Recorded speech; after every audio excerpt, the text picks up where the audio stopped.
ਬੇਟੀਆਂ ਬੇਟੇ ਜਿੰਨੇ ਵੀ ਨੇ ਤੁਸੀਂ ਉਹਨਾਂ ਨੂੰ ਐਗਰੀ ਕਰੋ। ਅਸੀਂ ਅਗਰ ਉਹ ਫਿਜ਼ੀਕਲ ਜਾ ਕੇ ਕੋਰਸ ਕਰਨਾ ਚਾਹੇ ਕੰਪਿਊਟਰ ਕੋਰਸ ਹੈ, ਡਿਜੀਟਲ ਮਾਰਕੀਟਿੰਗ ਦਾ ਮੈਂ ਅਲਾਈਨਸ ਤੋਂ ਦਾ ਘੱਲਦਾ ਰਹਿਣਾ ਅਕਸਰ।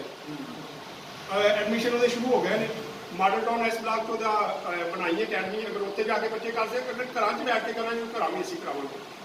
ਉਹਦਾ ਬਕਾਇਦਾ ਫਾਰਮ ਭਰਿਆ ਜਾਏਗਾ ਔਰ 1000 ਰੁਪਇਆ 3 ਮਹੀਨਿਆਂ ਦੀ ਫੀਸ ਹੈ।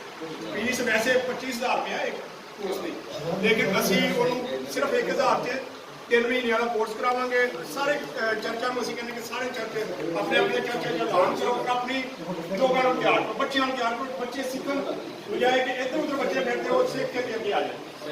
ਇਹ ਮੇਰੀ ਰਿਕੁਐਸਟ ਹੈ ਤੁਹਾਡੇ ਸਾਰਿਆਂ ਨੇ ਮਿਹਰਬਾਨੀ ਨਾਲ ਆਪਣੇ ਆਪਣੇ ਚਰਚੇ 'ਤੇ ਕਿਉਂਕਿ ਮੈਂ ਲਾਈਨ 'ਚ ਅੱਜ ਵੀ ਮੈਸੇਜ ਮੈਂ ਸੈਂਡ ਕੀਤੇ ਸੀ, ਕਿਉਂਕਿ ਮੈਂ ਦੁਬਾਰਾ ਕਰ ਦਿਆਂਗਾ। ਉਹ ਦੇਖੋ ਉਹਦੇ 'ਤੇ ਨੰਬਰ ਵੀ ਲਿਖਿਆ, ਉਸ ਨੰਬਰ 'ਤੇ ਤੁਸੀਂ ਰਾਬਤਾ ਕਰੋ। ਫਾਰਮ ਵੀ ਅਸੀਂ ਭੇਜ ਦਿਆਂਗੇ, ਉੱਥੇ ਫਾਰਮ ਲਓ, ਆਪਣੇ ਆਪਣੇ ਬੱਚਿਆਂ ਨੂੰ ਉਹਦੇ ਪੈਸੇ ਭੇਜੋ।